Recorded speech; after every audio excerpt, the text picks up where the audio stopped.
I'll just have a cup of coffee. Beer it is. No, I said coffee. Beer. Coffee. B-ear. C-O. B-E. What? No. No. What? No. What? You went into the attic? I'm very disappointed and terrified. Why don't you bring this potato? It's pretty big. Mom, you're always trying to give me potatoes. What is it with you? I just think they're neat. Why do birds suddenly appear over there, over here? 8 spices. Some must be doubles. Oregano. What the hell? Oh no, not Lenny. Not Lenny. Kids, turn off the TV. I have some bad news about Lenny. Not Lenny! Live from the epicenter of independent cinema, it's Filmstuffs! With your host, Jake S. Weisman! Tonight's guest, animator and filmmaker Erica Wester! With me, the original Harry Dean Stanton, Jack Quint. Let's start the show!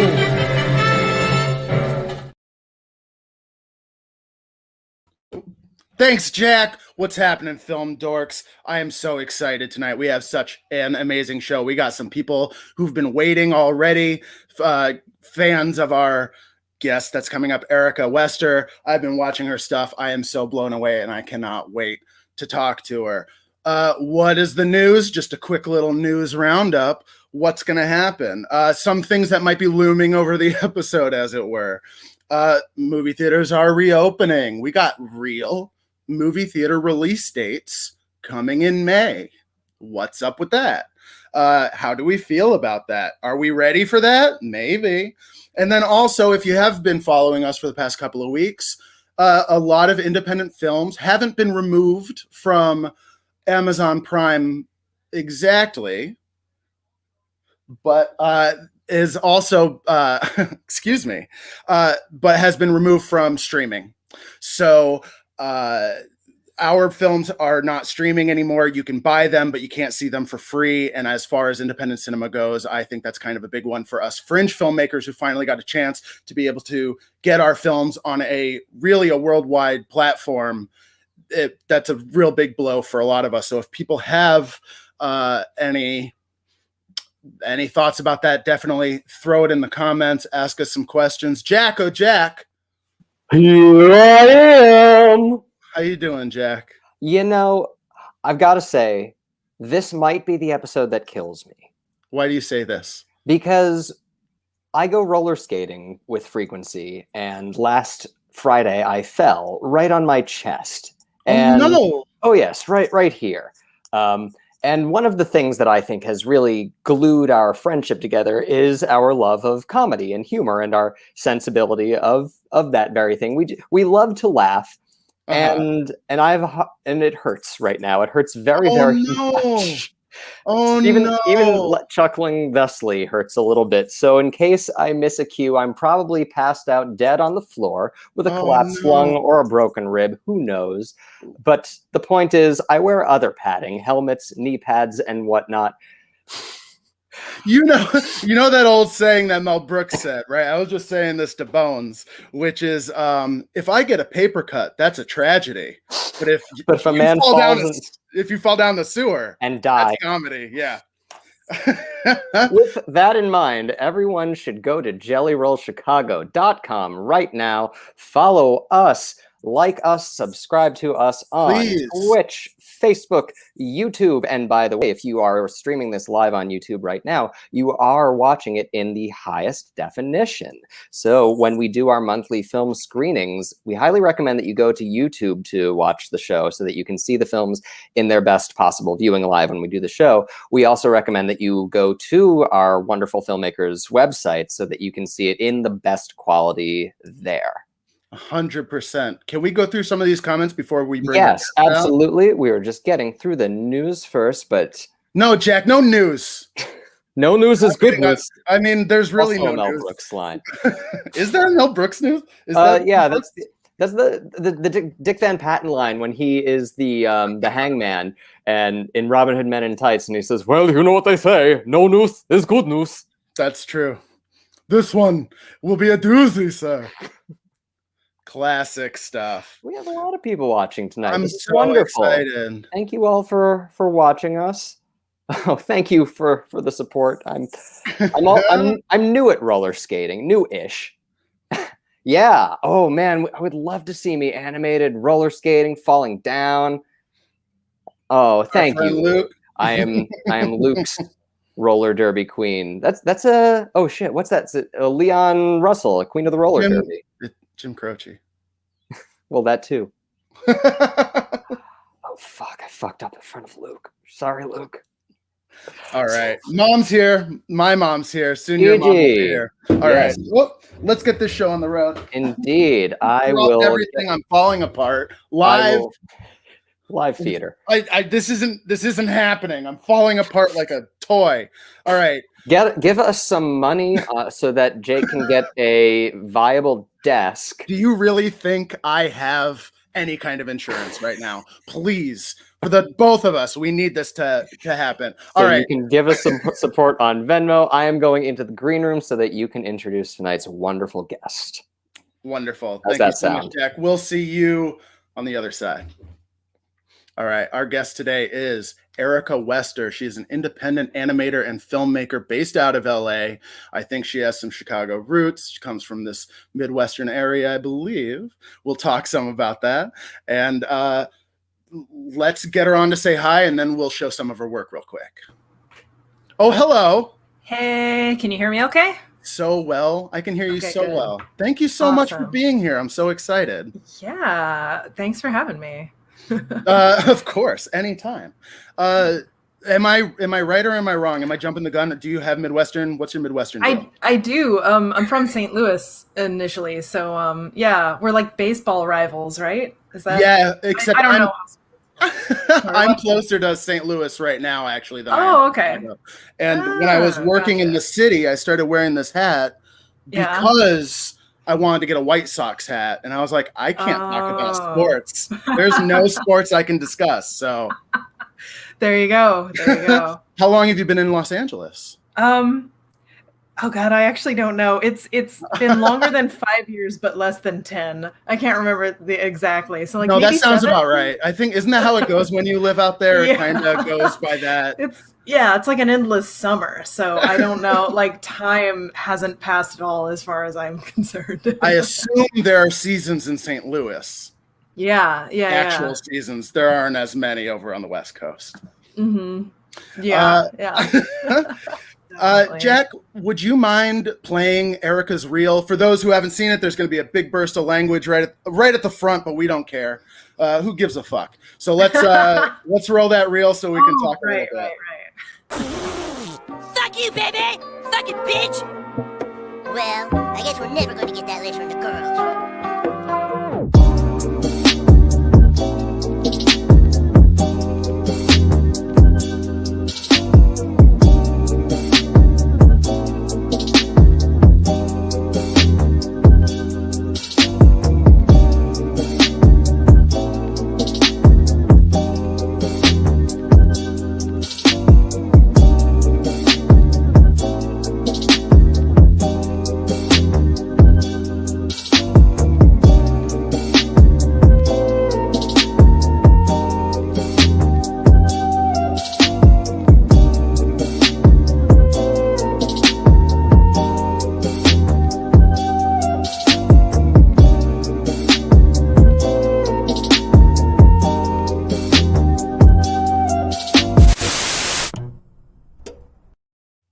I've been saying this since I've been watching your stuff. You're just an absolute juggernaut. I can't believe it.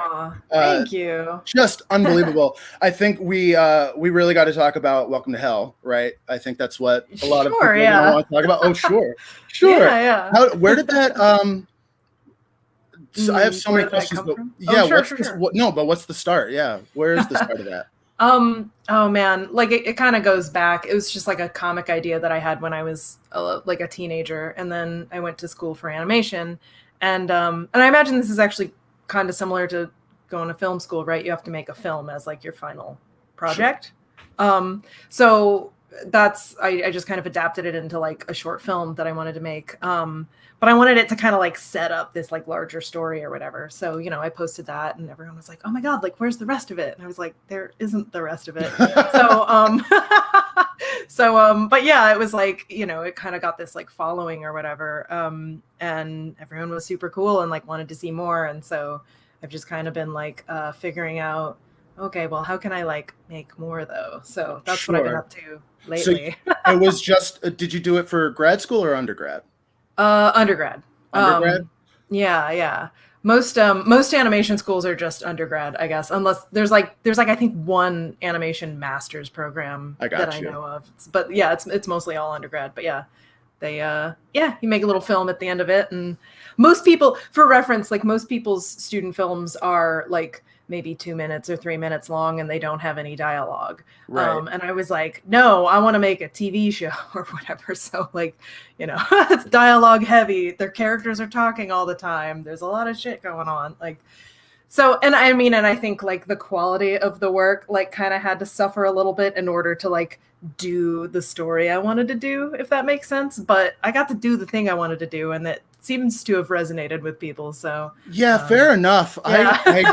I don't see that break in quality because it seems to be that you know what they say, when you need that necessity, that's when that style really comes out, because you need to do it. We were watching the short today, and there was a second conversation. I said, oh, she just got exhausted. There was no way she's going to animate this entire conversation. It's when there's like these wonderful boxes start moving across. Oh yeah. It's like a motion graphics. Yeah, it's kind of like an animatic. And we were laughing because I was like, she's been working so hard. She's been busting her ass. Oh, there's no way she's going to do that again. I was just like, nope. Yeah, no, the end of it right there. I kind of ran out of time, actually. Sure. I had to like hire people to help me color it because there was so much of it. And, you know, and sometimes that's like, it's not unusual to have like underclassmen like help out on like a animated project or whatever, like, you know, because it's like learning how to work in a team and whatever. And right. But there actually weren't, I don't remember exactly why I did this, but I raised money on Kickstarter, which is, you were talking about that in a previous episode. Kickstarter is the biggest pain in the ass. I would never do it again. But like, so I raised a little bit of money and I like hired some other like, you know, just like online artists or whatever. Sure. I was wondering where that break was, because we watched the short and there's a lot of people in the credits. So you wrote it. Where do you kind of stop, and then all of these people on the credits go forward? Sure. Let me think. I mean, I animated the whole thing by myself, I guess, if that makes sense. Wrote it and you know, whatever. And then I cleaned and colored. I mean, cleaned, it's still really rough, but I had to like kind of loosely clean my drawings were like incomprehensible at, you know, in the earliest stage. So I had to like tidy them just a little bit. I don't know exactly like what percentage of it I colored, but like the usually there would be a cleanup stage and you would have clean, crisp lines, and that makes it easier to color, but there was no time for that. So I was like, I'm just going to hire people and like they can color it underneath my like messy lines. Well, the sketchy is beautiful. Oh my God. The sketchiness over the backgrounds are so perfect. I'm such a sucker for that kind of stuff. The opening shot where there's all that business going on while Sock is shoveling. There's just so many different like moves happening all at once. I thought it all played really nicely for you. Oh, cool. Thank you. But there was definitely like, there was the way that it like ended up getting done was like, there was about 21 people or so that I was paying to help me with it. And it was kind of just like, I had to dole out shots based on like who could do it the fastest. Right. So there was this one girl who colored like a third of the film entirely on her own. Wow. She was super fast. And I was like, are you sure you're okay? And she's like, yeah, keep them coming. And I was like, okay. So I don't know, like, you know, it's varying degrees of, you know, but it was really cool. It was like this nice kind of collaborative effort. And like, it was like running a small studio remotely, you know what I mean? That's so cool. Yeah, it was pretty interesting. Before, like, I mean, now all the studios are working remotely. No, you're doing it way before. Way before it was anything. It's all you. But yeah. That's crazy. So when you made this, at what point did YouTube become a part of your process? Like, were you thinking about distribution? Were you just like, I need to get this great, and then whatever the hell? Yeah. Well, so YouTube was just kind of where I decided to. I don't remember exactly why I decided to post it there.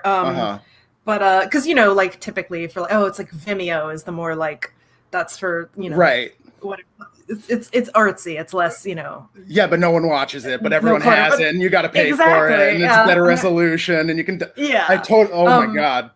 Yeah, and I mean, we were all like encouraged to submit to film festivals and everything as well. And I mean, I don't know. I'm sure you have more experience with that kind of stuff than I do, but like, I couldn't get into any. I got into like one kind of sort of. It was like a nerd convention, and they had like a film. It was Dragon Con or something, and they had like a film festival attached to it, and like they played it. But it was like, they're looking for really specific things, and like I'm not making film festival kind of work, I think. So out of the three of us, Jack is the film festival. Oh yeah, actually, yeah. I had to be convinced to put clean sheets into a film festival, like totally convinced by.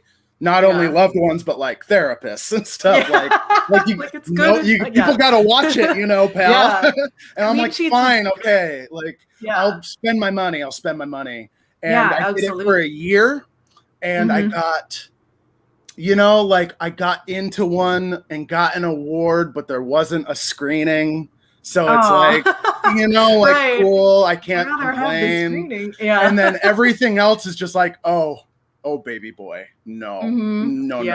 So that's when YouTube definitely, Bones was the one who was like, why don't you chop it up and put it on YouTube? And I said, no. And then two other people said it. And I was like, fine, I'll give it.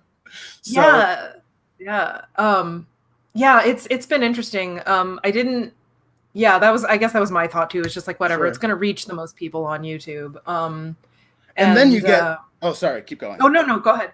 No, but then you get an incredible response. Yeah. And how did that happen? How quick did that happen?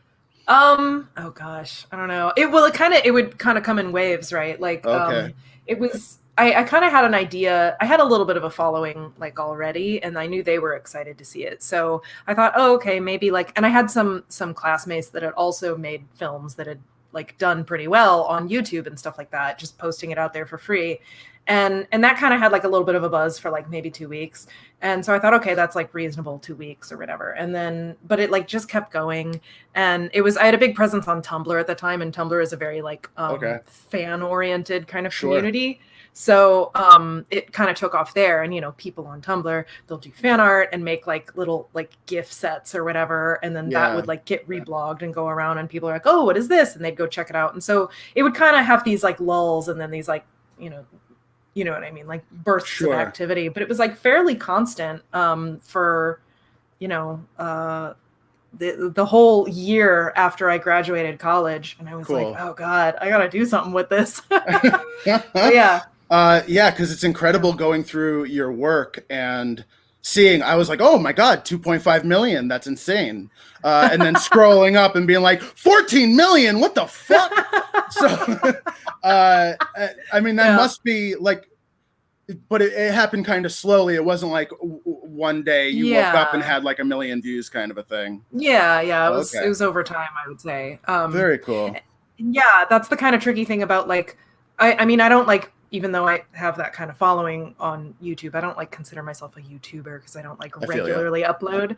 But because obviously people like make a living doing it and they have like a regular schedule and everything. But like I do think that kind of thing just it does take time to build.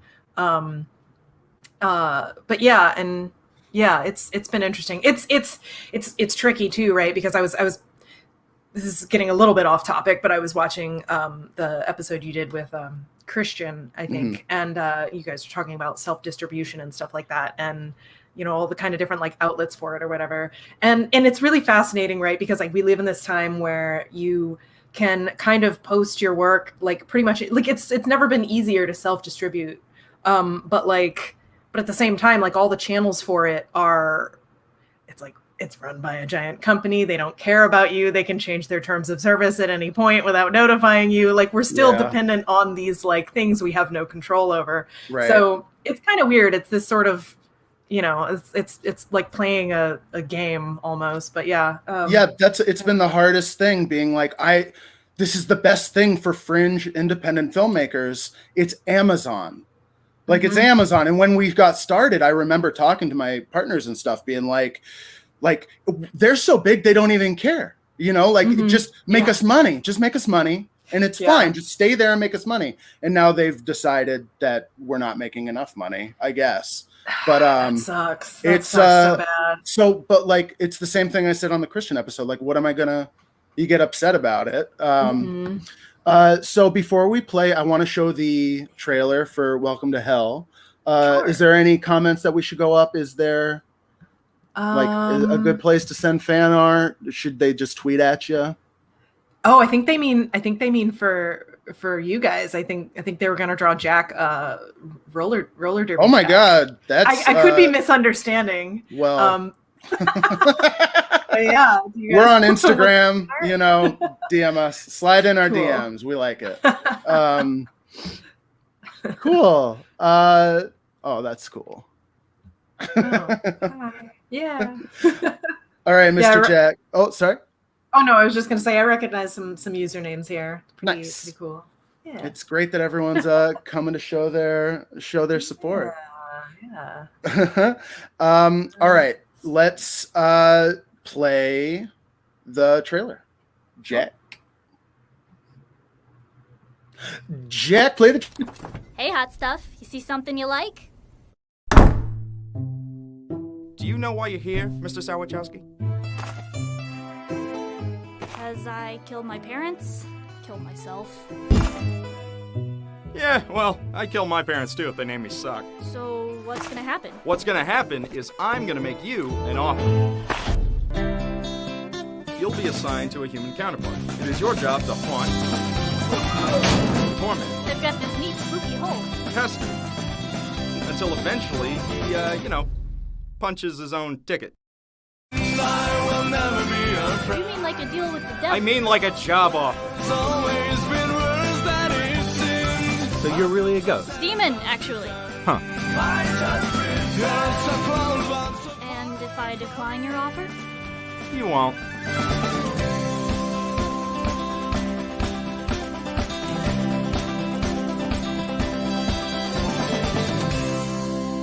Oh, come off it, Sawachowski. I already have your soul. You think I'm going to challenge you to a fiddling contest or something?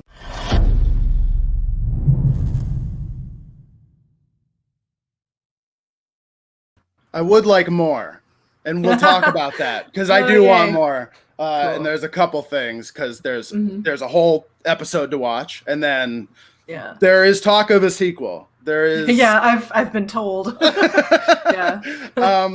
So before we get into that, though, I really do want to know your influences. Like, there are some kind of skin deep influences, but there was some stuff watching the short where I was like, this timing is rather Miyazaki.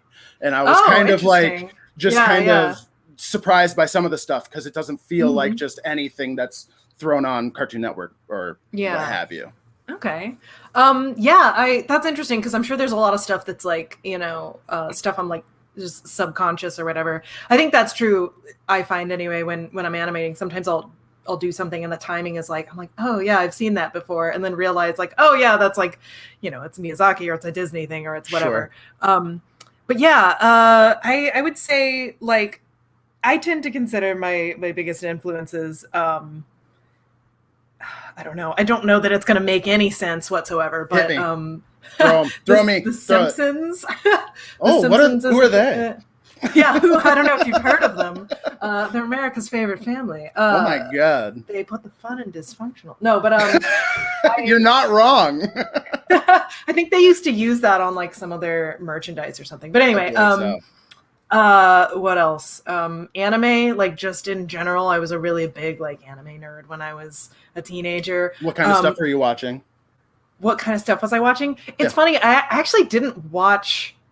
I don't know. I watched all kinds of stuff, but I wasn't like crazy about a lot. I had like a handful of favorites, mostly Yu-Gi-Oh, and I know that also isn't going to make any sense, but it all makes sense. Don't you understand? It all makes sense. Yeah. That's what I want to know, because it all, like, if you throw out the Simpsons and Yu-Gi-Oh, and then watch your stuff, I'll find it. I want to see it. That's what I'm digging for, you know, like, because I'm sitting there being like, wow, this sketchiness. I like seeing where like the influences break from the budget, right? Like you're saying, oh, there's some sketchiness in it because of budget, and I'm like, well, I would think it's because of 101 Dalmatians.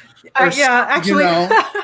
That I was gonna say that would be the third influence is the older like Disney films from the like, beautiful ones. Yeah, the beautiful ones where they're Xeroxing everything and you can see the rough pencil lines.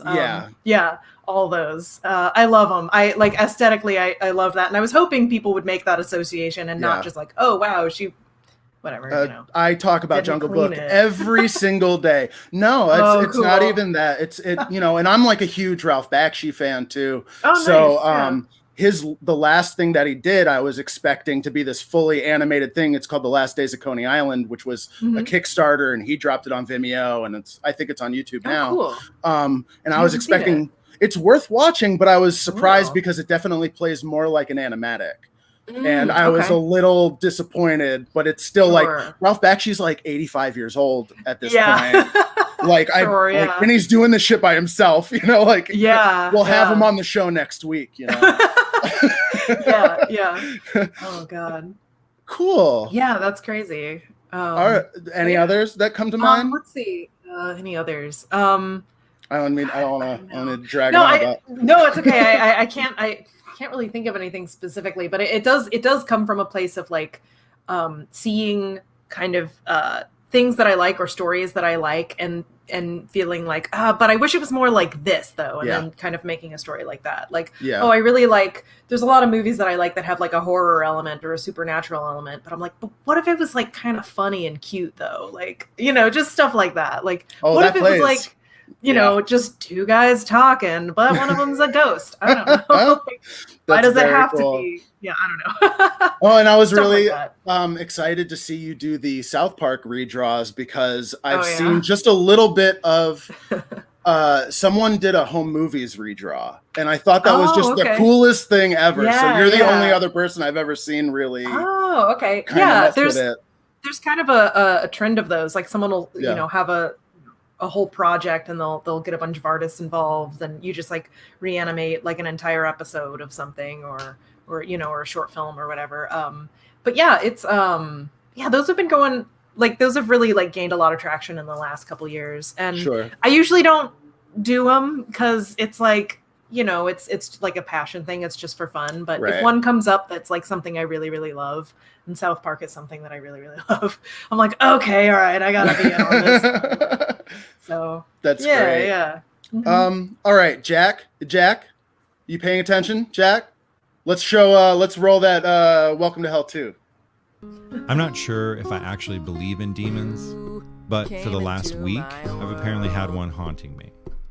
I figure if we're going to be spending so much time together, we should get to know each other a little bit. I don't want us getting to know each other, regardless of how much time we spend together. Because I don't know if you remember or not, but you're the guy who's trying to get me to kill myself. Jonathan? Whoa, slow down. What do you mean? He killed himself, right? No! Wait, what? Jonathan, is everything okay? Look, I don't know how you managed it, but he's in hell right now. And he's not supposed to be there. I feel so sad, I just pretend. And you gotta go get him back. I just pretend. You are so close, but so far away from me.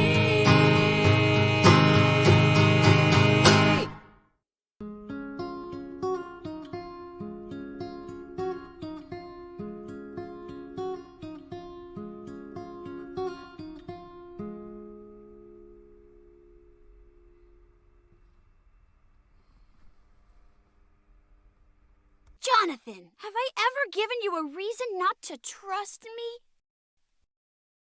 me? Wow, there's so much there. Thank you, Jack. I appreciate you. Thank you. Okay. Okay. All right. Too much to break down because everyone's commenting right here that you're singing. That's you. That's you in the song. Yeah, it is. Yeah. It's a cover song. Obviously, it was a song that I used in the first film by a band called Irish Stew of Sindidun. And they were nice enough to let me use the song without me going through the trouble of licensing it or anything. That caused a little bit of problems on YouTube, but oh well. Believe it. And yeah, so this time around, I just did a cover of it, and that's epic. Yeah. Wow. Okay, so okay. When? How? What? Where are you? What's going on? I have too much. I want it now. I think we're all fans now. Oh, so thank you. When's welcome to, what's the deal? When is Welcome to Hell 2 Is it coming? just you? Is it just you again? Right now it's just me. My idea initially, kind of at the I've been working on it on and off for years. What I've been doing is like I work on it a little bit and then I go get a job in the industry, save up a little bit of money, and then like work off of that. And then it's this kind of back and forth cycle. And like almost 2 years ago now, I was like, I'm going to do it. I'm just going to like hunker down and finish Welcome to Hell. And obviously I didn't. I got most of the rough animation is done.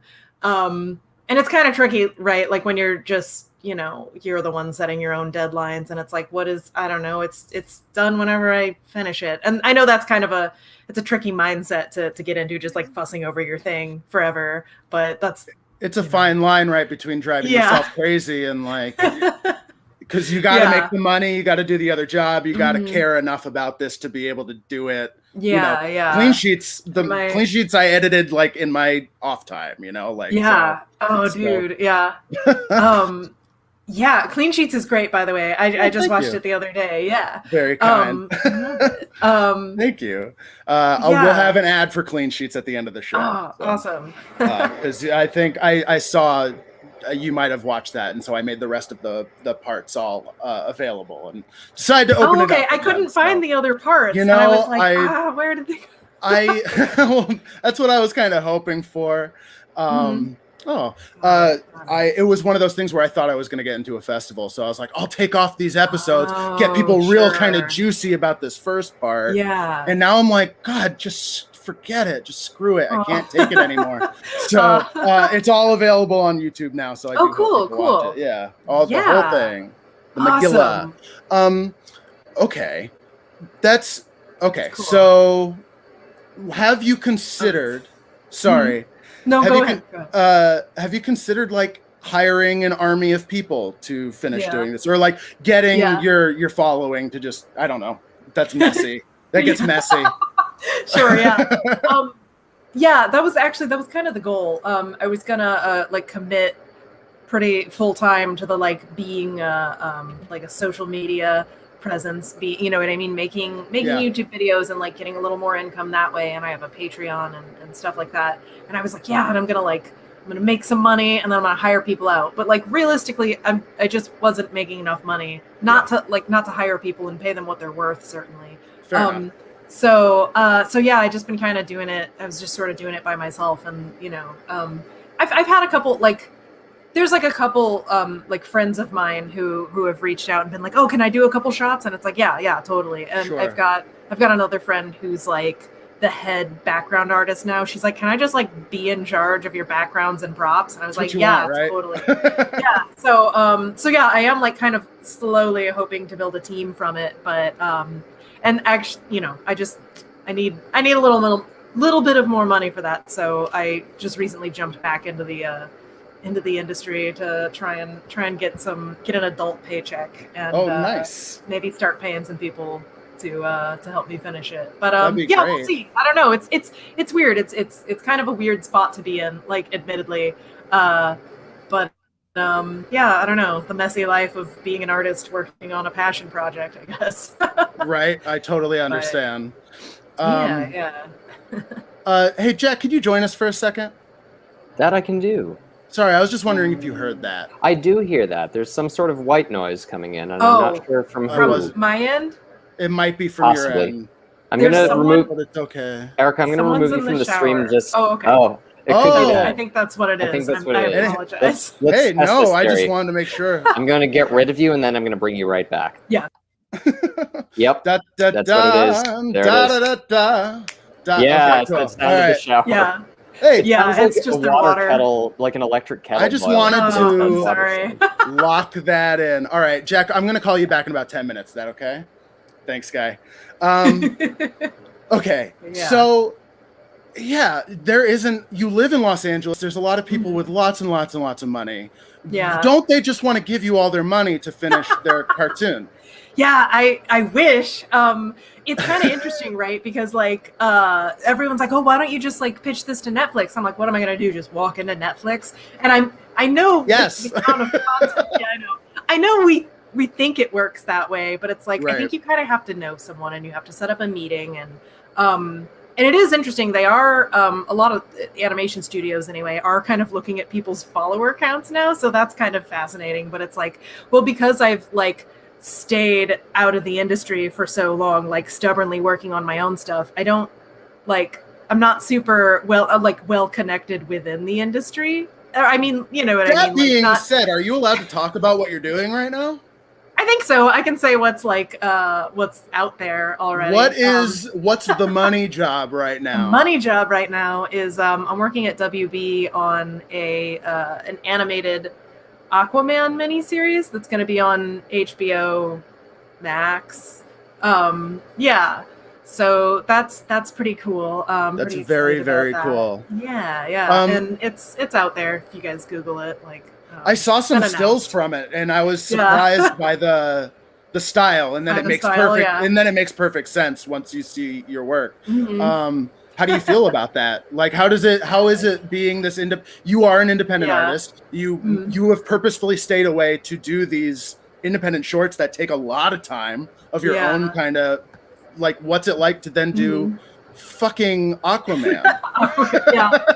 It's pretty cool because I've definitely, I've had industry jobs before, obviously. And I've also done a lot of cool freelance stuff. Like there was some, in that reel that you played, there was some stuff for like a video game, a Sega game. That was cool. A Sega game? But it was published by Sega. Very but cool. There's been some cool stuff along the way, but I've never been at like one of the big 3 studios. I've never been at like a major studio. So it was really cool to jump right back in and like immediely get like a bigger studio job like WB.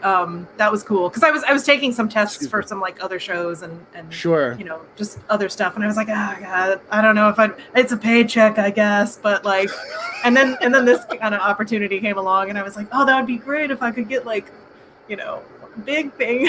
Sure. So yeah, and it's weird. Animation's kind of tricky. It really is like it's kind of a who you know sort of thing. And I imagine that's true across like entertainment as a whole, but it's like if you have the portfolio for if you got a good portfolio, that's great. That's good to go. But it's like you really have to kind of know someone who can put your name out there when they're looking for someone. And because they like to keep things, there's a little bit of like nepotism is a strong word, but there's a little bit like keeping it in the family kind of, naturally. Yeah, no, that makes sense. I was curious too.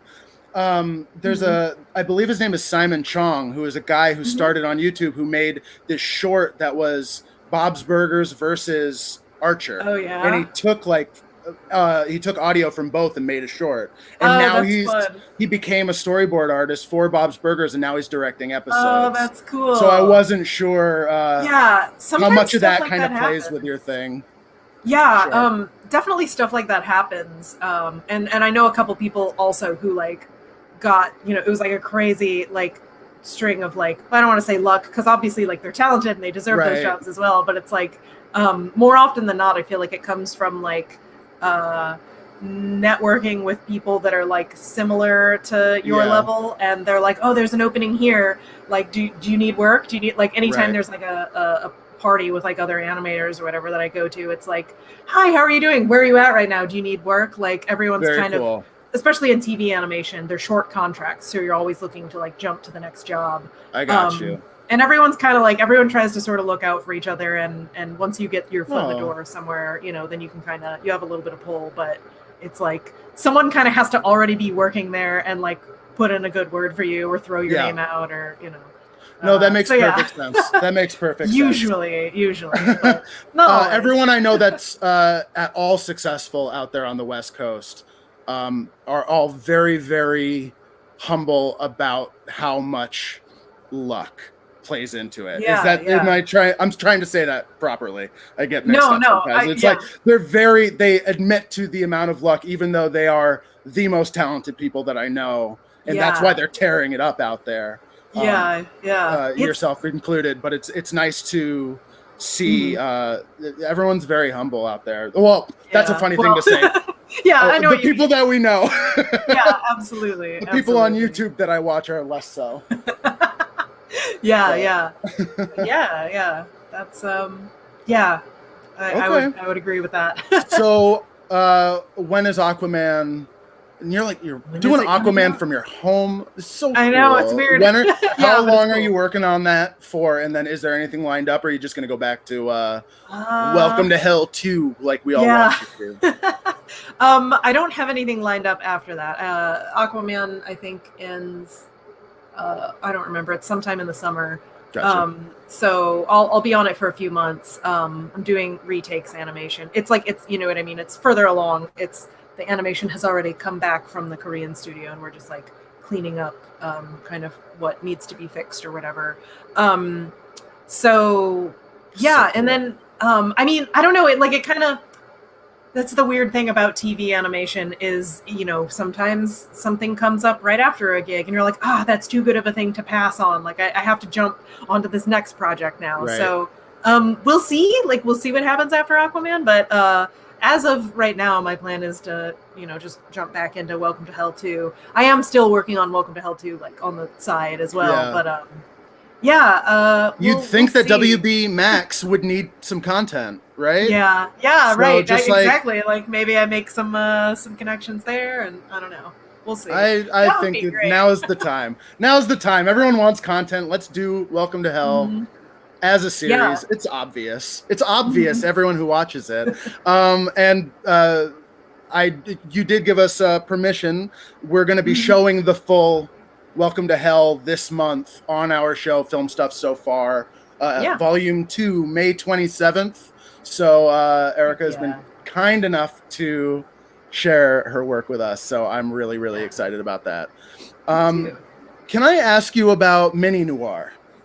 Yeah, absolutely. Tell me about Mini Noir. So Mini Noir is my girlfriend Katie's children's show that she's been working on. That makes it 4 times cooler for me. Wow. Yeah. Did you know that, or I wasn't sure? I don't know. I know Katie because we've talked on Bad Movie Brunch, and we have such a small, narrow bit of time where it's like, okay, we're going to talk for an hour about a movie.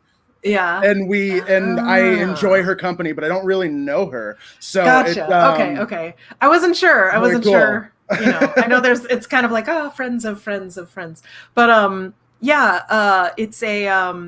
it's a noir story about a 4th grade girl who she's very girly, but she has all the kind of like seriousness of like Batman or of these like gumshoe detectives or whatever. And she solves 4th grade crimes. And it's really good. She's got like a whole bunch of scripts written. She's just like a script writing machine. But anyway, I really want, that would be the ideal too, is like to get Minnie actually picked up and produced. Okay. Yeah. Oh, sorry. Go ahead. No. I'm talking over you. Sorry. But yeah, she actually reached out to me years ago to do an animatic for the opening of the show, because she was kind of presenting it, and she wanted to have like some kind of visual to go with it or whatever, and that's actually how we like first started talking. Oh, that's awesome. So, yeah. Oh, that's so cool. So I've been I've done a little bit of work with that, but Yeah. Sorry, I lost my train of thought. What were you No, gonna it's say? okay. No, nothing. Let's show the animatic because Sure. I really want to see this. Show everyone. Yeah. Thank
Wow. Yeah. Wow. It's such a good idea.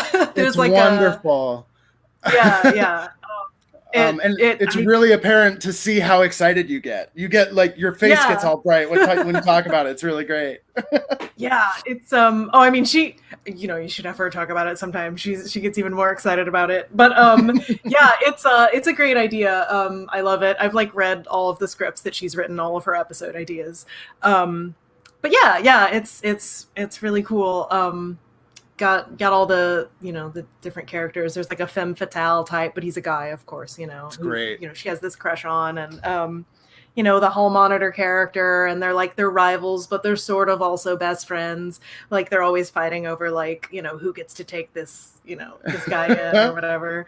But yeah, it's a pretty cool idea. It's a lot of fun. And that animatic, actually, when she contacted me to do that, I was like, yeah, do you have like an idea of like what the shots would be? Because like I'm creatively bankrupt and I can't think of anything. And so she like typed out like an outline of like what she pictured each one of the shots like. And then I was like, oh, cool. And it just like clicked and I did it. So, so cool. It's interesting. Like her writing is very like, she has a way of I don't know. I can see the visuals very clearly when I read her stuff. So that's great. Yeah, it's pretty cool. Can't wait to get Katie on the show. We'll get her someday. I know. She's a little bit of a hot ticket right now. So yeah. While I was going through your website, it caught my eye because as the character design is so much like BB from my movie, and it just reminded me of that. And I have such my oldest love is Darkwing Duck, so it just has kind of these little things funny. Going on. So I gotta shout this out though. I didn't design the characters. She hired an actual character designer for that, and his name is Angel. Oh my god, I can't think of his name. I'll have to. Yeah, gosh, I can't remember his name. Okay. Angel something. Angel. I'll get it later. Angel, you killed it. He's awesome. Yeah. But no, they're great. They're great designs. Wonderful. Well, how do you feel? Let's bring Jack out. Jack, what's up? How you doing, Jack? Hey. How you doing, buddy? I'm doing okay, hanging in there. Still breathing. Still breathing. One lung or something like that. So Jack, do you have anything that's just creeping on your mind? Is there anything that you need to get out? Something that you've been keeping in this entire time that you absolutely need to just get it out because I won't stop talking. Do you have anything? No, I got nothing. No. Suspense killer right there. I am curious, Erica, what is it that you have really enjoyed seeing about the development of animation, really, just because there's so much more digital these days. It's all Flash. There's really no classical animation these days. I mean, looking to the future, what are you looking forward to, and what do you like about the way that things are going at the present? That's interesting. That's a big question. It is. It's a multi-layered question. This is not softball anymore. Jake has got you all prepped up. That's why I got one question at the end. What is the future of animation, Erica? What is it? Tell us succinctly in a moment. You know what's kind of funny is it is interesting, right? You said like most of it's all digital and Flash now, but actually the show I'm working on right now, the Aquaman show, it is all hand drawn traditionally in Korea, and they scan it in, and you know what I mean. It is eventually digitized, but like on animation cells, like on actual cells. I don't know. I think or is so. it like iPad? That's really exciting. Digitally. I don't know. I think it's probably drawn on like animation paper and scanned in and then colored digitally. Because that's how I would do it. I like that. But all right. I don't. It's not still like painted on stills. It's all digital painting. Got you. But yeah, for the most part, at least in America, like it's all Flash or it's all CG or these various digital mediums. Or, I mean, sometimes it is hand-drawn, but it's hand-drawn directly into the computer, Right. And I guess what I'm excited about is that all of these tools and this software is like, it's more accessible than it's ever been, and there's all kinds of stuff out there that you can use. There's free software, you didn't hear it from me, but you can pirate software too. And, you know what I mean? If you have no moral qualms about taking money from a big company, right? But it's all about ethics. We're all pirates. Choices. We're a bunch of buccaneers. I understand. Actions and consequences. There's or just all, choices. But there's all kinds of it's just like apps and stuff on your phones and iPads and whatever where you can animate now, and it's really cool because I didn't have access to a lot of that stuff when I was younger. And now there's kids that reach out to me that are like, I'm 12 and I'm trying to start animating. Like, how do I do it? I'm like, what? Like, I barely knew how to use the internet when I was 12. So I think that's really cool that like people are gonna start doing it sooner and kind of get a feel for it or whatever. And we're kind of like the last group of people that aren't what's the phrase, digital natives, I guess, right? Like all the kids kind of coming up, they're like already gonna sort of know how to use this software like instinctively, intuitively. It expedites the process, certainly. Yeah. We had to go to class to learn iMovie. Yeah. I mean, I do still think so much like, rendering time. Oh my God. Obviously there's like still value in like, taking classes and all that and learning the proper ways. But I do think it's cool that, that it's just the accessibility is different now. And that's the thing too, like social media is it's, you know what I mean? Like I can interact with other animators and, like the creators of things that you like, they're online and you can talk to them and sometimes they'll respond. And that just wasn't the case, like, when I was younger. So it's really cool. I think that's one of the things I'm really excited about is just accessibility, I guess. And getting kids getting excited about it earlier and taking it on themselves to make cool shit. Sure. Well, it's like you guys were talking about earlier with distribution. I mean, it really levels the playing field a lot. We do have some more questions. Do you have any insight into how filmmakers have been functioning on live action versus animation during the pandemic? This does seem like it's been a very lucrative time to be an animator. Yeah, it's in the sense that like animation is the one thing that can still, or not the one thing, but you know what I mean? It's easier to still get it done. They just send you a computer and you work from home or whatever. They're certainly not paying anyone anymore, but it is lucrative, like for the industry. You know what I mean? Like, it's slightly more consistent, I suppose. Lucrative for them, but fuck the artist. Lucrative was not the right word. No, I know exactly what you meant. I had to do a little jab. No, that's good. It's good that you called me out on that. No, not called you out. I wanted that to be directed towards the companies, really. Yes. Like, naturally. Anyway. Lucrative for whom? But there have been a few things like, was it The Blacklist, where they were going to film an entire series finale and then they just went to animation. And there's, I believe, I just read that they're dropping the new Zack Snyder not Army of Darkness, zombie picture. I know, right? Yeah. Get it, Army of Darkness, rolling, the Zack guys. Snyder cut. Oh my That's God. what we all want to see. 4 hours of as long as Bruce Campbell is still in it. Laughing now? Yeah. I'd watch that. I think a bunch of people would watch that.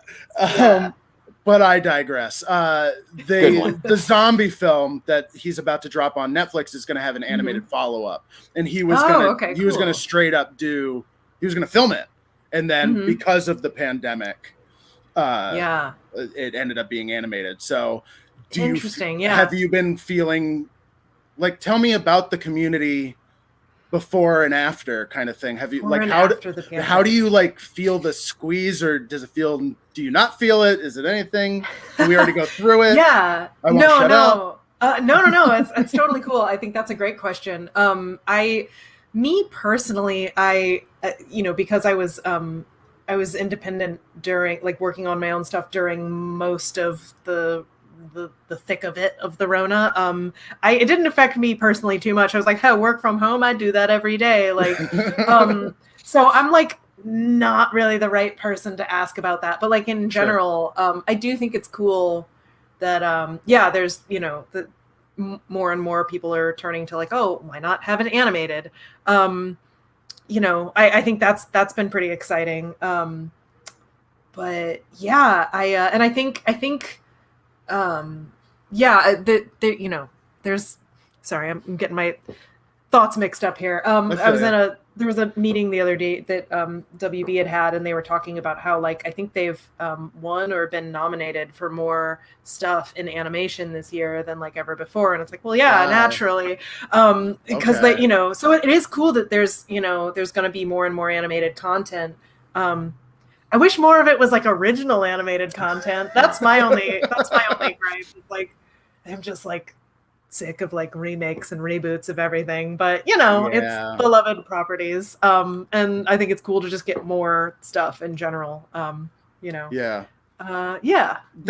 definitely hard, especially somebody who's writing original stuff and is close with people who write original stuff, and it's just like, all right, what new Star Wars cartoon can we fuck with this week? Yeah, exactly. Well, it's been 30 years, There's some good stuff. It's all cyclical. It's got to come back around. I tell my friends all the time who do like it, I'm like, I'm so happy for the fans. This is such a great time to be a fan of this, or a Marvel fan or a DC fan. Like for fandom, it's just a perfect time for it. Like rock and roll. I'm so happy for you. One of the reasons why Jack and I are doing this show is because, like, well, where's ours? Like, what about me? I'm busy watching Hal Ashby movies and being like, what?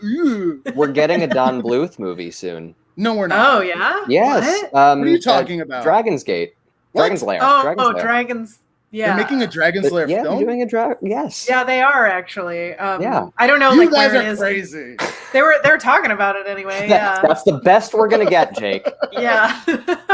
I can I'll be there first day. That'll be the movie that I return to movie theaters for, I think. Yeah. Because I love me some Don Bluth, and he's awesome. I even like that Titan AE shit. I like. Oh yeah. I like Don Bluth, and I've been waiting. It's enjoyable to watch. I mean, even if it's a lesser story and it's not All Dogs, or if it's not. Jack, I'll ask this of both of you. Which Don Bluth movie were you raised on that gutted you the hardest? Like, I was raised on American Tail, which, as a grandson of Jewish immigrants, is the most horrific movie. They just keep beating the point over your head. We'd watch it in Hebrew school and shit. It's like, really? It's awful. It's just awful. It's you. You're Fievel. You are Fievel. This is you. Wow. You're absolutely right. I was just wondering, do you guys, What are your Don Bluth memories? Just hit me. Gosh, I think I really liked All Dogs Go to Heaven when I was a kid, but to go a little more like off the beaten path or whatever, another one that I absolutely loved that I don't see anyone ever talk about was the Pebble and the Penguin. Oh, I don't know that well enough. I just remember when it came out. Yeah, it was that one. No one saw it. Martin Short. It's Martin was that Short. was that in the 90s? I think so. Yeah. Okay. Yeah. That's Don Bluth, huh? I think so. I'm pretty sure it is. I'll have to double check. No, it's like it's post Rockadoodle. But I love Rockadoodle too. Rockadoodle, we just rewatched. That is the weirdest movie. It's super weird. I watched it recently as well. And what age were you when you realized that All Dogs Go to Heaven was a really fucked up movie? Oh, that's the question, because it wasn't for the first 10 years of my life. It was like a few years ago. I rewatched it and I was like, wait, the dogs have laser guns. What is going on? Like murder. It's just murder. No. It's not that the dogs have laser guns. The dogs have laser guns in 1939. A ray exactly. gun. Ray guns. I mean, murdering people left and right. It's a casino. They're like getting them drunk and pushing them at the end of the dock, throwing cars on them, and then we go to heaven. Yeah. The best part of that movie, though, is Doggy Hell. I mean, I watched that film as a kid, and I was like, this is a really sad movie. Yeah. But I actually watched that film for the first time in a long time, about 2 months ago, and I was just like, throughout most of I was doing the Home Alone thing, especially in the Doggy Hell scene, and I was in tears just thinking, this is amazing, and Don Bluth was really wasted on children's kids movies. Like, he should not have. He was held back by some of the kid stuff because there are some themes in that movie that it's about extortion. The gambling. He really figured it out, huh? Like he really figured out a way to do a movie. Like Land Before Time is devastating. It is. Yeah. Oh God. And before we move on to Land Before Time, I do have to say that Jack, that scene is accentuated because right before the hell scene is the little girl singing the song, which is the saddest song of all time. After she found out that fucking Charlie is a bad dog. He's a bad dog. He's really not. She goes and sings that awful song, and then he goes to hell. And we're all 7 years old, wondering what we do. You can never come back.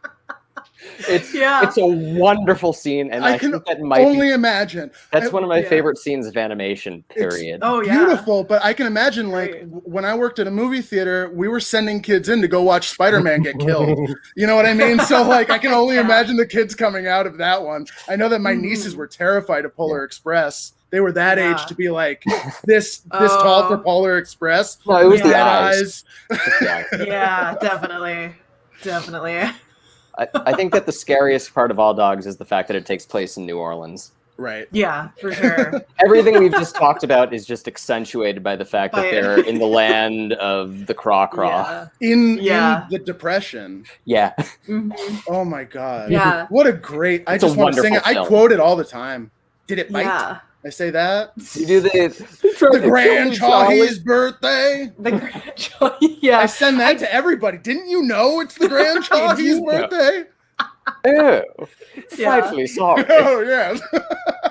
I do know a fun bit of trivia about the ray guns. Apparently the reason they're ray guns, they were gonna be regular guns, but they were like, guns? Yeah, they're like, that's too violent. There can't be bullets. This is a kid's movie. That sounds Remember everything else that has happened up until this point? This is a kid's movie. Yeah. Yeah. Sure. Says he went from American Tail to Land Before Time to All Dogs Go to Heaven. Like he wasn't doing it. He wasn't having it. Don Bluth wasn't having it. And then he ended up doing like Thumbelina and shit. And then Bones is right, because I've only seen this is Bones' favorite. And I only know it a little bit. I watched it recently. What are your thoughts? Sorry. Go ahead. Sorry. Jack. We're all talking. My thought is this. I have not read the book, but I know someone who likes the book very much, and therefore he's pretty against Secret of NIMH. But I like Secret of NIMH. Interesting. Erica. Okay. Yeah. Actually Katie would be the person to talk to about this, but she had done some research on it, the differences in the movie versus the book. Oh, cool. I do know in the book, she does not have like a power crystal amulet. Like, And I know that they was my added friend's that. There's like, Was it? yeah, you know, it's a fine movie, Yeah. except for the fucking magic. Yeah. I think, yeah. So what was in the book? Not fucking magic. Yeah. Sometimes I think John Bluth can't help himself. He can't help himself. So He's just that being said, I like Secret of Nim. Yeah, Right. me too. I thought it was great. It's interesting because you certainly don't see a lot of movies where a mom is the main character. Sure. So I thought that was really fascinating. I loved that. Yeah. And also it has a nice touch to it in that she oh God, I don't know the actress's name who does the voice I'm looking it up of the mouse, but she's not a voice actress. She's not like a professional voice actress, and I think that's really nice. Like, I think there's kind of a different like tone to it or whatever, and it feels a little more down to earth. Yeah, Elizabeth I could be wrong Hartman. about that. You might want to double check me, but Well, that's definitely a style. Like we talked about Bakshi before. He used to go into that's her only voice acting role, it looks like. For Heavy Traffic, he would go into heavy populated neighborhoods and just record people talking, and then that would be the background. And he was really into the same as Wes Anderson did this in Fantastic Mr. Fox, where he recorded the actors in the locations that they would be in. Oh, so like they recorded George Clooney saying his lines in a big hole. Oh, that's so much my fun. God! So Whoa, that the animation, so that crazy. the sound would kind of reflect that, and that's why those movies have such a weird, muted, subdued audio track, and I think that shit is so cool. Like they're in I a always burrow. think that's cool, but it is one of those things where I just like, well, as we evolve, as technology evolves, like we're just gonna lose that kind of muddy. It's kind of muddy, you know. But you know, Wes Anderson is always bringing that shit back. He's always trying to do that kind of thing. That makes me think of Watership Down. Have either of you seen that? Oh my God! Because I think I tried. There's a lot of recently. Yeah, well, there's a lot of watercolor in that film, and I feel like I have not seen a lot of that in animation in general. Yeah. Also, watercolor is a real pain in the ass. Yeah. You probably can attest. Well, because they used to do the watercolor backgrounds, right? Yeah. Yeah. I guess so. Oh, I was just gonna say, I know anime does a lot of watercolor backgrounds, but I'm thinking about it like, no, all the animes I've watched recently had digital backgrounds as well. So yeah, I find it the anime that I like is like 1995 and prior. It seems like there seems to be like this big shift in where everything starts to blend into digital. Whereas like the backgrounds and the characters were really separated if you watch like old Robotech or something like that. Yeah, So, for sure. I'm a sucker for that. I love it. I love old Well, welcome animation. back, Nippets. Nippets. Back. Oh, yeah. Watership Down wrecked Jam Doodles as a kid. It's not a kids movie. No, it's not. No. And it's a not lot really of an people adult think movie. It is. Yeah. Yes. Ecology. It's not ants, Jack. It ain't no ants. Nothing is or nor ever will be ants. Except for Saving Private Ryan, which is ants. Okay. Ants One film will be ants. They remade Ants once. Steven Spielberg did it. Did they? Weird. I did not know about that. I think that's one that should just be left alone. I don't think we need another one. No. But yeah, it's fascinating if you can manage to get through it. I just watched it pretty recently because Katie and I got a rabbit, and so we just name Fiverr. Yeah. No. That's fucked up. We're like, let's watch some rabbit movies. Like, what watch is rabbits there? There's kill each Watership other. Down. Yeah. Watching Us. Did you watch Us? Oh, yeah. Oh, we should go back and watch that one. Yeah. Plenty of rabbits in that one. Yeah. I still haven't seen that. Getting there. I agree. Katie made a good comment about that the other day. Jordan Peele had made a comment like, I just find rabbits kind of creepy. And it's like, like Katie was saying, like, now that I have one and I see them all the time, like, I kind of get it. If you see them from like underneath, they're like, their teeth are really weird. Like their teeth and their lips are like Ugh, it's a weird little gremlin teeth. like some very small. I know. I look at my cat teeth. My cat's the tiniest little teeth. They're little my favorite thing. Yeah. Think of it that way. Tiny teeth. Oh, but the best rabbit. Yes, my mom. Oh yeah, nice. Is there a hand grenade? I don't think that there is. God, no. That rabbit's dynamite.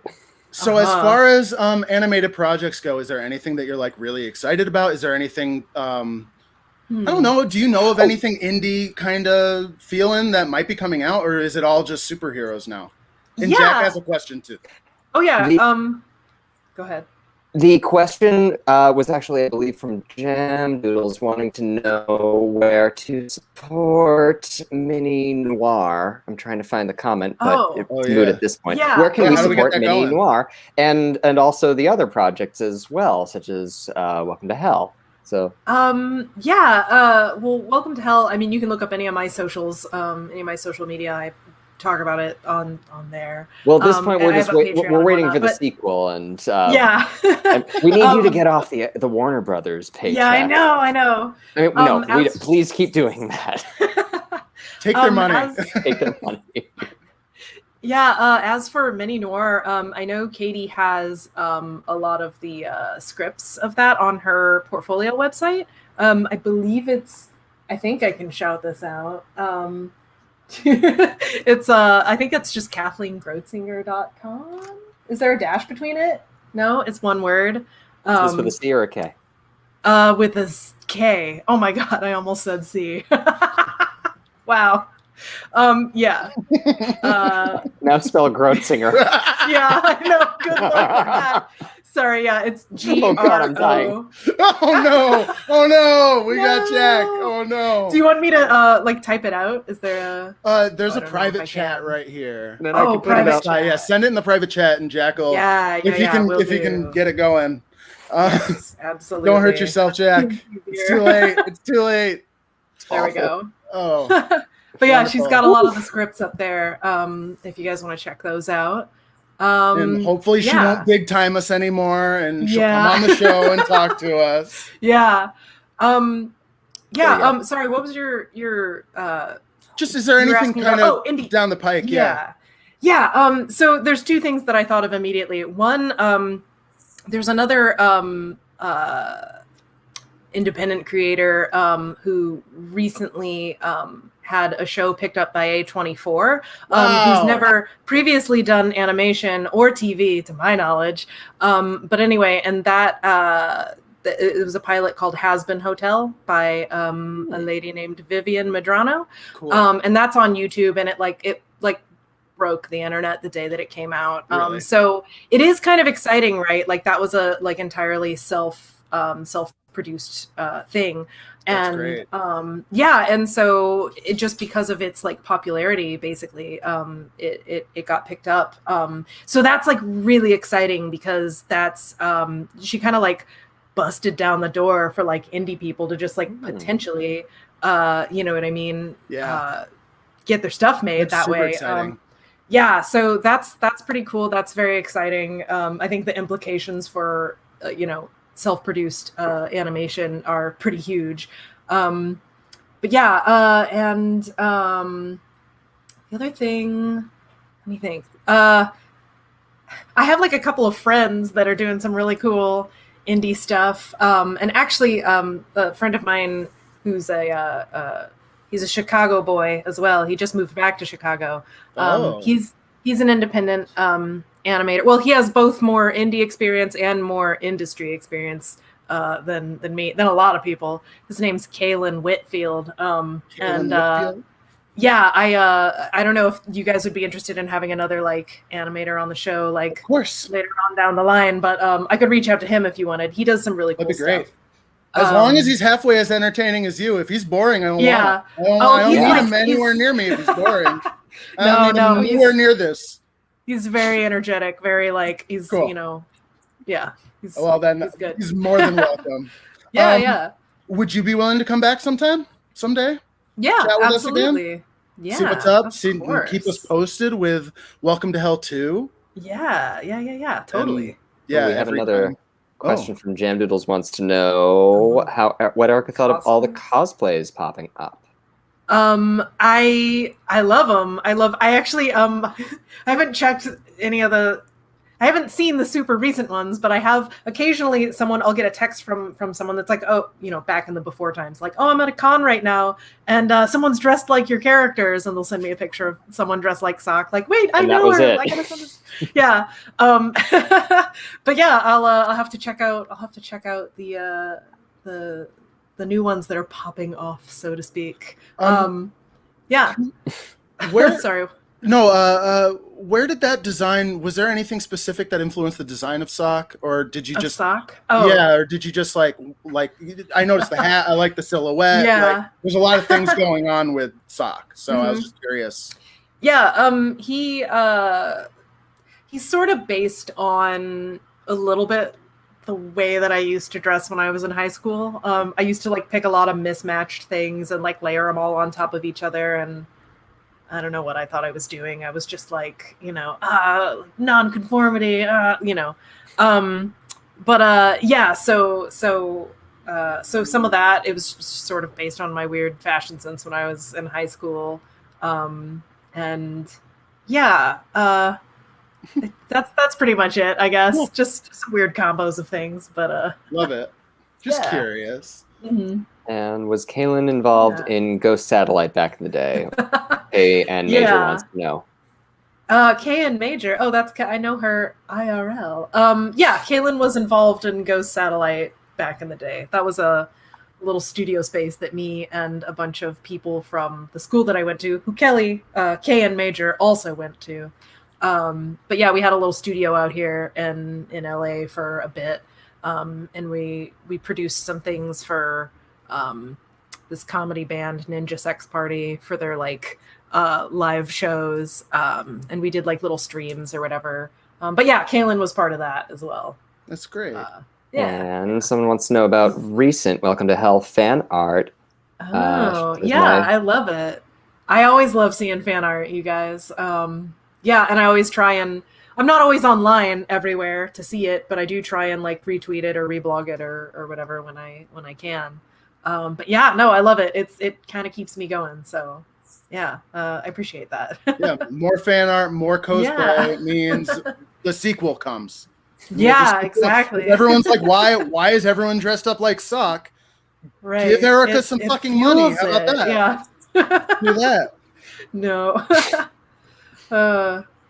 Yeah. Let's see. What is that? Oh, NSP. Yeah. Yeah, that was the band Ninja Sex Party. Right. Someone must be a fan of them. Gotcha. But yeah, we did some shorts for their. You did? You did shorts for Ninja Sex Party? Yeah. Oh, do you know them? Oh yes. Oh, okay. Oh yes. No, I'm sitting here being like NSP. Wait, what? But no, yes, I very much know Ninja Sex Party. Jack, do you? Okay. I do not. But man, with a name like it's Danny Abadan. Yeah, you'd love him. Yeah. Dan Abadan and Ninja Brian, man. Which ones? Which ones did you do? You just got me all jacked up. Well, I guess I should clarify. We did. They do these. They back when there was live shows. Right. They did these animated shorts that would play during their concerts. Yeah. And we did those. So I know they have like a couple animated music videos online. I don't know that any of ours. I'd have to look. We did, I don't know, 3 or 4 of them. That's too for them. cool. But yeah, it was like an interactive thing that would play during the show, and they'd be like fighting off like a dinosaur or something, or something like that. Yeah, and it was kind of interactive. And you're a monster. You're a monster, Erica. Oh, just do videos for NSP, working for HBO. We did also, weirdly, it's not animated, but we did their music video for 6969, the Rush 2112 parody. Yeah. Yeah, that's fabulous. We did all epic. The backgrounds and the green screen and the comping and whatever. God. I'm fanboying out right now. Oh, cool! That's so cool. Shoot the laser! Shoot the fucking lasers at them! Yeah, I know that. That's a great. Uh-huh. Oh my God. There was a bunch of people involved in it, but we kind of took it to the finish line, I guess. Like people kind of came and went in the production, as is my understanding. Sure. But yeah, so that was pretty cool. That was a fun experience. Too much. Wow. What do we got? Oh, nice. I'm not sure how to pronounce it. Stieflung? But anyway, they're glad that you like the Saint Three Flung. Saint Three. Saint or Street? Strafe. Could be Straflung. They're really glad that you like the fan art, nevertheless. Yeah. The Saint Street Flung. Yeah. I'm sorry. I'm not sorry. You typed in that name.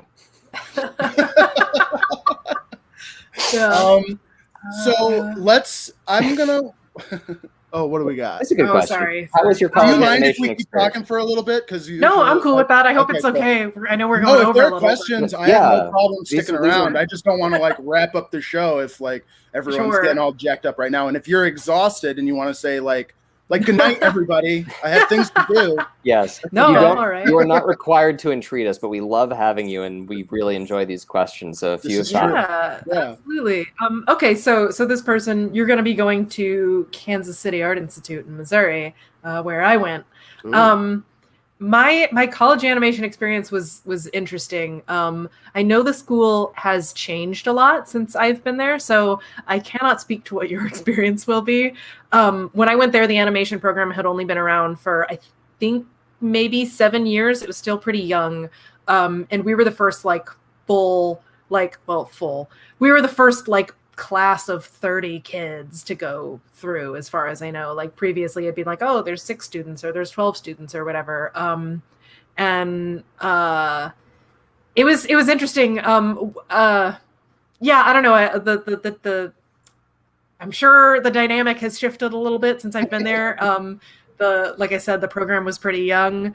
At the time, the animation chair, Doug Hudson, who does the voice of Jonathan in Welcome to Hell, it's his program. He built it from the ground up. And he's super cool. Seek him out. He's super dope. He's all about doing independent stuff. Everything is punk rock with him. He's super cool. But he had stepped down the year that we graduated like that. He was like, that's it. I'll teach the history class, the animation history class. Sure.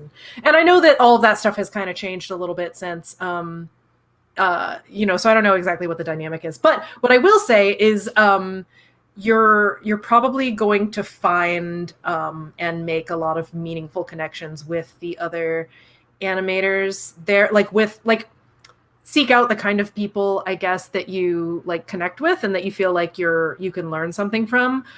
Because not unfortunately, that was bad phrasing. It is primarily a fine arts school. They have 100 some odd history, 125, 130 year history of being a painting school. And unfortunately, a lot of the the fine arts tracts, I guess, the painting department and stuff like that, they kind of look down on any commercial art or functional art, I guess, anything where you can make money doing it. So there's a lot of professors there that are going to kind of treat you like shit because you want to make cartoons. That doesn't get confusing by the time you're 33 years old. Yeah. What the fuck am I supposed to do with cartoons are dead? Yeah, exactly. But I would seek out people that you do connect with, because you're probably going to get some pushback from people there. There's kind of a dichotomy. There's a high art and low art kind of dichotomy, right. And that's probably true of a lot of art schools. You know what I mean? I'm sure there's history, or film history majors versus filmmakers. I don't know. I'm just throwing out ideas, but or I don't know if you guys can speak to anything like that, but well, I mean, yeah. Yeah, but I would seek out the people you connect with, and sometimes that's going to someone else in another department or a teacher in another department who is teaching what you feel is helpful or what you need to know. I had a one of the few filmmaking teachers there, non-animation film teachers there, was super cool and not pretentious at all. His name was Trey Hawk, and he opened his class to animators as well. So we just filed in, because he was teaching really film 101 kind of filmmaking 101 sort of like composition stuff that like we weren't getting from the animation department just because there wasn't a teacher to teach it really. Like there was, Right. you know what I mean? It was a smaller Well, department. it's still so new, like you were saying. Yeah, exactly. And so yeah, like, you know what I mean? Absorb as much as you can from the kind of people that you feel you're connecting with, I guess, if that makes sense. I guess that's true of like life in general, but no, but that's fair. That's fair enough. Especially when you're in college. I used to get so caught up in much, like, why am I not making this? Why am I not in this group? Why are these the grass people able to greener do over this? there? It's always this whole thing. And then you realize like it's all about the people that you met and then connect with however many years down the line when, you know, I need a job at a movie theater and the person hiring me went to my school, you know? Yeah. Yeah. Absolutely. So it's a good, and like some of my oldest friends are from school, but I also, I remember some of the things like that. Like when I was a sophomore, I was taking screenwriting 2, which is write a feature screenplay. And the guy was like, we're going to learn how to do this from Die Hard. We're going to watch Die Hard and teach you structure. And 19-year-old me was like, I'm not having this. I'm not having it. You're wrong. Even though he was absolutely right. But I was wrong. And then at the same exact time, I was taking a cult movies class with this fabulous guy named Reed Schultz. And I was watching, God knows, you know, from the beginning of cult movies, from like Freaks all the way up to Happiness and, you know, all these horrendous movies and stuff like that. Yeah. So, take it in and enjoy it as absolutely. You know, right? But I also hear what you're saying too, where like my school has changed like 6 times over since I left. I cannot speak to Columbia Film School anymore because by the time I had left, they changed everything, and then 2 years later, they changed everything back. Yeah. And now we're like, now I'm an old man, so it just doesn't even matter. So.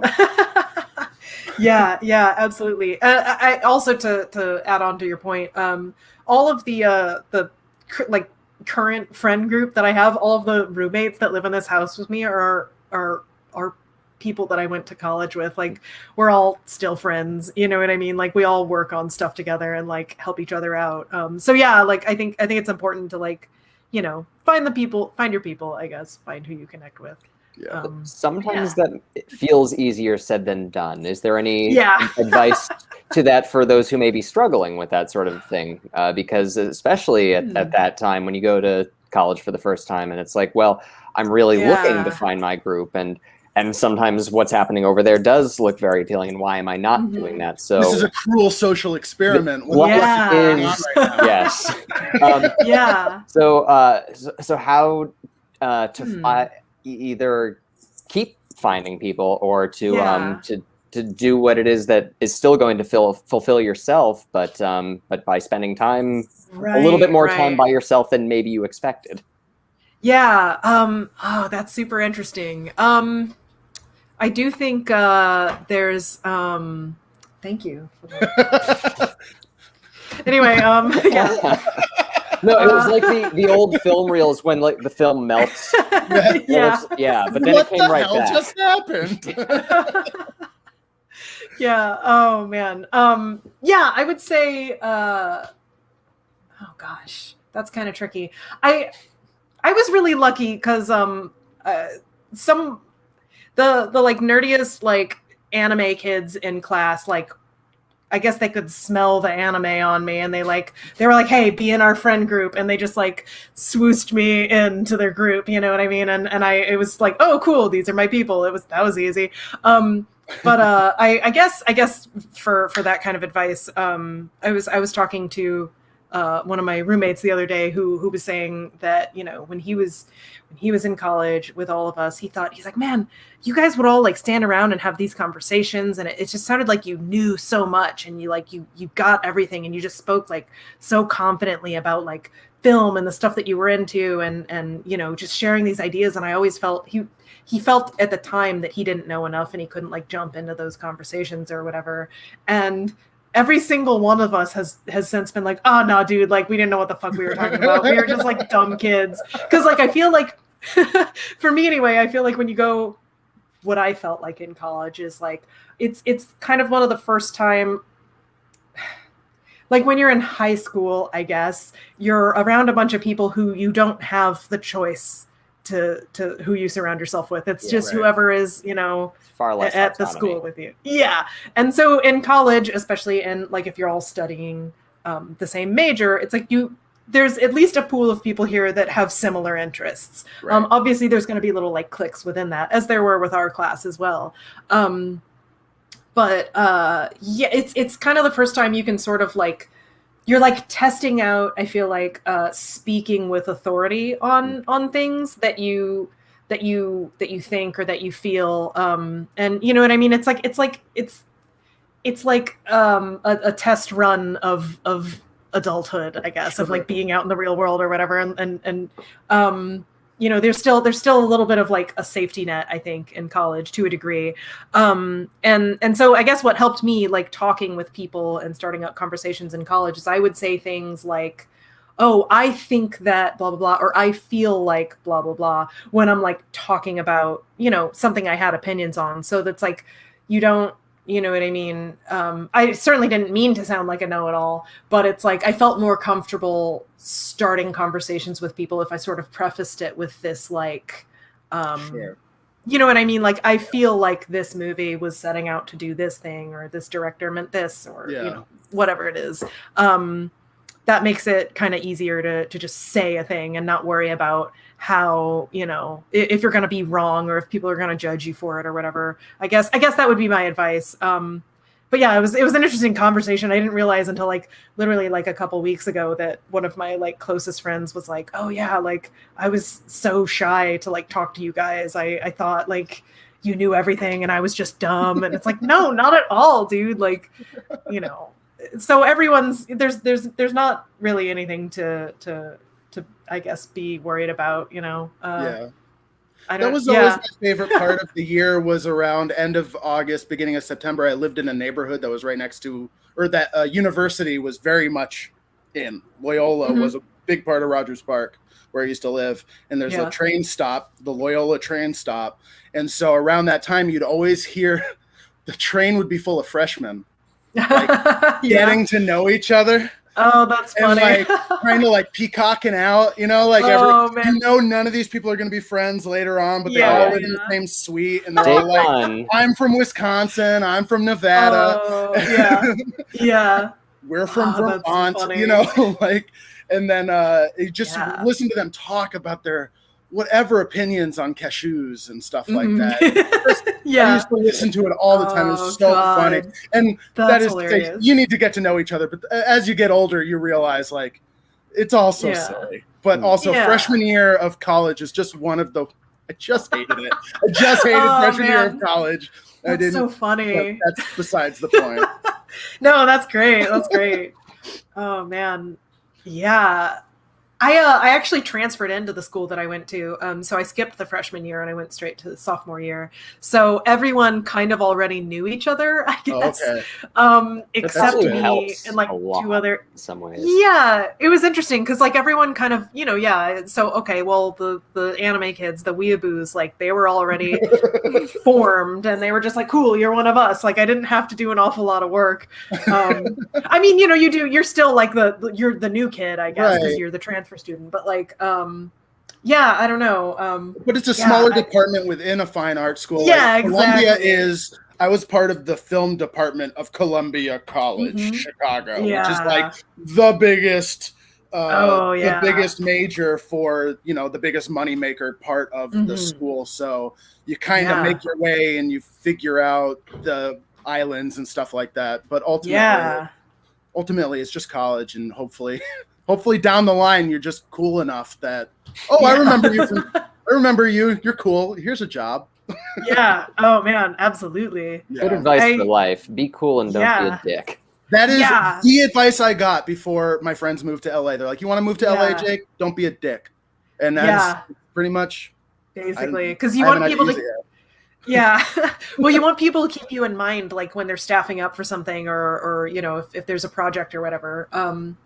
I think that's a good bit of advice that I've heard recently too, is like when you're networking or making connections with people, it weirdly, it kind of, I think younger people or people just starting out tend to think, oh, okay, I gotta like talk to the higher ups. I gotta like network with people that are like a step above me. But I think a lot of times like networking with people that are more at your level is helpful because they know what it's like and they're kind of like looking out for you. Like, you know what I mean? They'll kind of like, oh, come on to this thing, you know? Whereas someone who's like a little higher up than you, like what involvement, you know, what do they care whether or not you, right. So yeah, I think that's something that can't be overlooked. Like, don't be an asshole, be nice to people, you know, make connections with people. Let it take the time that it takes. I always get very upset I'm a very impatient person and always have been. And it's just like, especially in college, I was just impatient about stuff like, just be my friend already, you know? Right. So, that's not a friendly attitude to have. Be my friend, Jack. I basically did this to you, Erica. I hope this works. You're my friend now. Yeah, no, it works. So no. Yeah. Wonderful. So I want to show the trailer for Clean Sheets so that we can get just to talk about that. If anyone has any final questions, please write them down, and then we'll do a little wrap them up and rock and roll. Because Lord knows we could sit here and talk for 3 hours, but we won't. Here comes the trailer. Thanks, Guy. Teaser. What's on the docket? Well, I hate to ask you this on your birthday. What? I could pay you both good money if you do one itsy-bitsy favor for me. What's the job? Oh, it'll be fun. Oh, it's fun, babes. It's gonna be fun. See, this clutch was stolen from me, and it can only have been one of two people. They both deny ever having seen it. The last time I saw the clutch, I was having a business dealing with these two individuals. What's the clutch look like? Fabulous and one of a kind. You'll recognize it in context. Who are the players?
So you can watch that on YouTube. So good. Thank you. All 5 parts on YouTube if you like the soundtrack.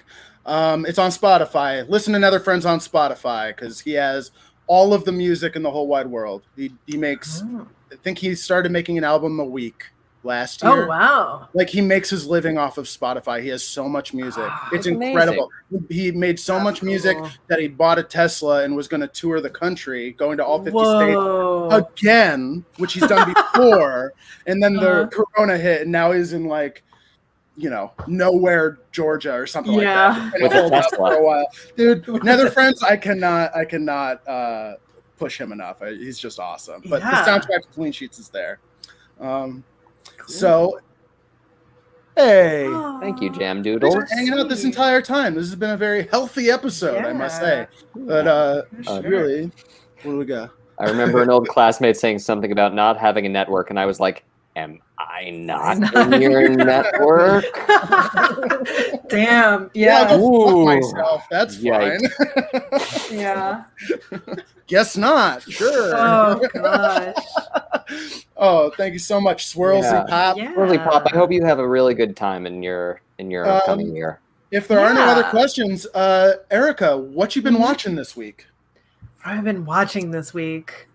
Aside from awesome Aquaman shit that people haven't watched yet. I had to think about it. Katie and I watched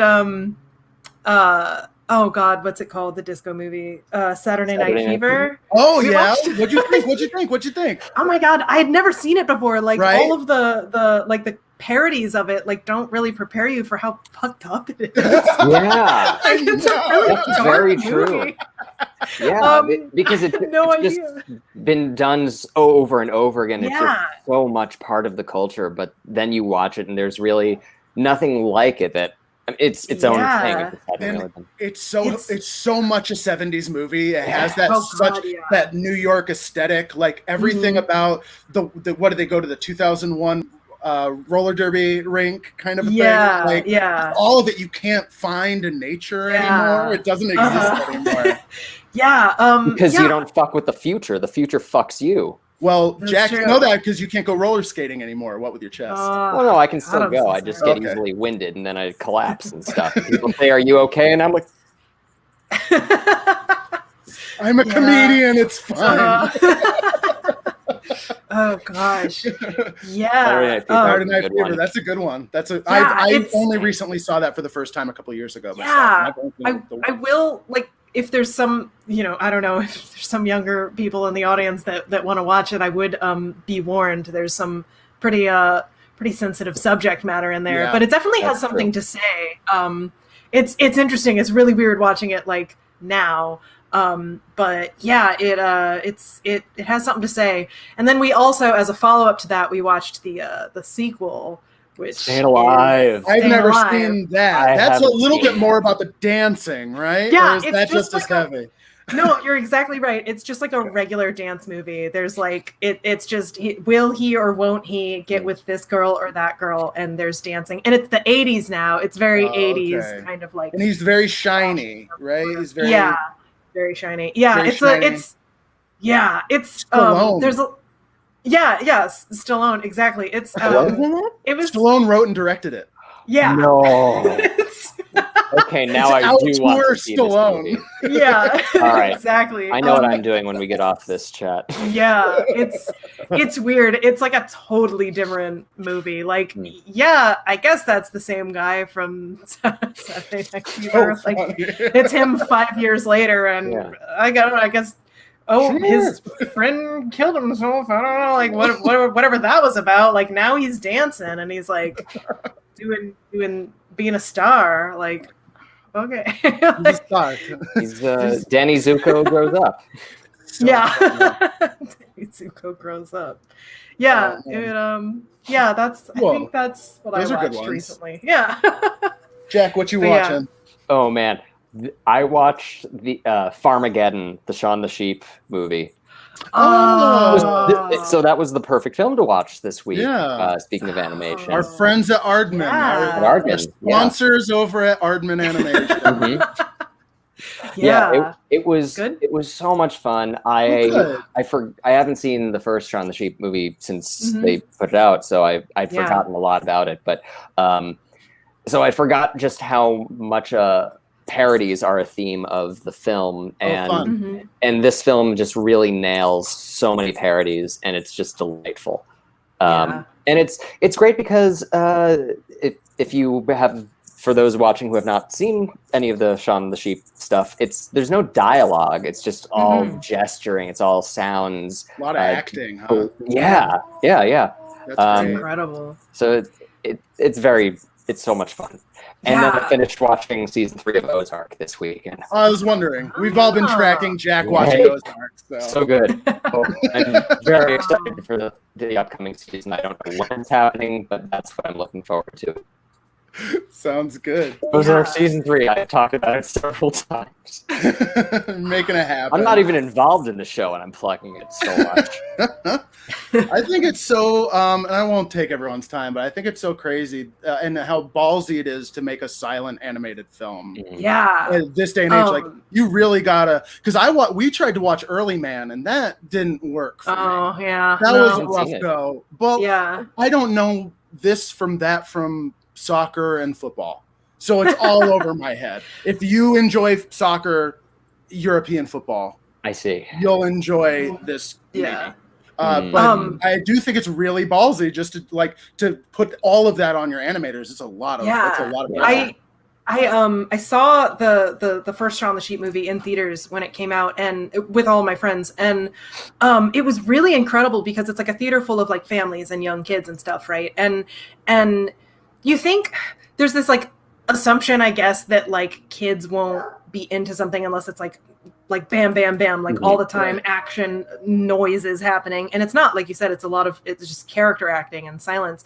And it was incredible. Like it kept their attention the whole time. Wow. And like, you know, if something was funny, they would giggle. If something was like kind of sad, like you'd hear them kind of be like, oh, like they were like fully there, like in it. And I was just like, oh, okay, good. Like it is really reassuring to be like, oh yeah, stuff like that can still get made and it still works. Like, yeah, it was incredible. That was like one of my favorite movie going experiences in the last like however many years. That's so reassuring. Tips for the future: do not underestimate children. Yeah, exactly. You don't just have to be Wall-E to do it. But I think that's really what a testament to be able to hold that kind of attention. Like you telling me that story, like I know how dorky this sounds, but there's like gravitas to that. Like I've watched a lot of bullshit kids movies that are whatever, and you know it's 80 minutes or whatever. But for them to actually care and sit down and watch and interact with a silent movie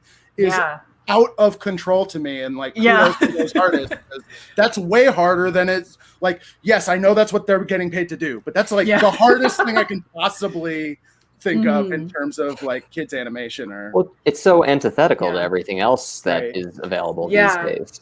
Exactly. Yeah, I feel like they're screaming at me a lot lately. What's up, Jack? What are you watching? You know, it's fun that you brought it up earlier because The Simpsons has just been my comfort food lately. I've been falling asleep to Simpsons on Disney Plus, and it's just so many Simpsons. And so, you know what's great about it though is that all of these episodes that I remember, I may have talked about this on air before, but like I remember watching them live in middle school, being like, man, Simpsons is really not good anymore. And now I'm rewatching those episodes, and I'm like, I want to watch those episodes more than the crime episodes that happened before. That's funny. The one where he's a missionary, you know, save me, Jesus. Those like years 13 through 17 where it's like, what the fuck are you guys doing? There's something very comforting about the whole thing to me. So funny. I don't know, because rewatching the older episodes, I'm like, there's some really serious emotional weight being pulled in these early episodes. It was just so funny at the time. It was so much funnier than everything else that all I can see is just like the humor of it. But there's a lot of tragedy, a lot of pain with Homer and Marge. Like, actually, you know, we could get into it. I won't get into it. But like, the longer the show gets on, the longer the show is on, the more is like, what's the deal with this marriage? Homer has a very fucked up childhood. Bart in turn has a very fucked up childhood. And now I'm watching these later episodes. I'm sorry, I'm very excited about The Simpsons. Totally. I'm watching these later episodes where like, it's literally them in space, but it's not a Halloween episode. They go and I'm like, I am here for it. Like I'm here for it, and they do. I think it just happened, but they do this future series now, where it's set in the future, and they have these consistent characters, and like they keep going back. Yeah, the grandkids and stuff, and I'm like, if they kill the Simpsons and just do future Simpsons, I'm there for that too. Wow, like I just don't care anymore. It's very, very cool. I used to care a lot, and I just don't anymore. I'm like, I just give it to me. I love it. True. Jake and I were very much Simpsons purists when we were in high school. Yeah, it's true. But totally. I just love some of that stuff. It's fun. So stupid. Yeah. And there's just I don't have to get married to any of it. Like I don't have to. Man, when Homer fucks up his marriage, it can be really hard sometimes. It's very, very difficult. And then you watch these episodes where it's like, okay, so he donated too much money to PBS. So PBS character, and now we're getting. And now he has to be a missionary. Island? What is looking toads? What is happening? And then it ends, and it doesn't resolve, and then it's just the next episode. I got so frustrated at a couple of those episodes when they were. My God, when they were new. Me too. Yeah, me too. But now that you're like saying it, it's like, oh yeah, I do remember like kind of liking those, even though I know that was like when it was past its prime. I actually never stopped watching The Simpsons. I still watch it. I still like it. It lost me, and then I was like, I started rewatching it like a couple of years ago. I was like, what's everyone talking about? This shit's crazy. There's some crazy things going on. I've seen some of the episodes from this season for the first time in a while, and I'm like, this is great. These are nutso plots with weird past tense plot lines, but whatever. It's still The Simpsons. Yeah. It's a lot of fun.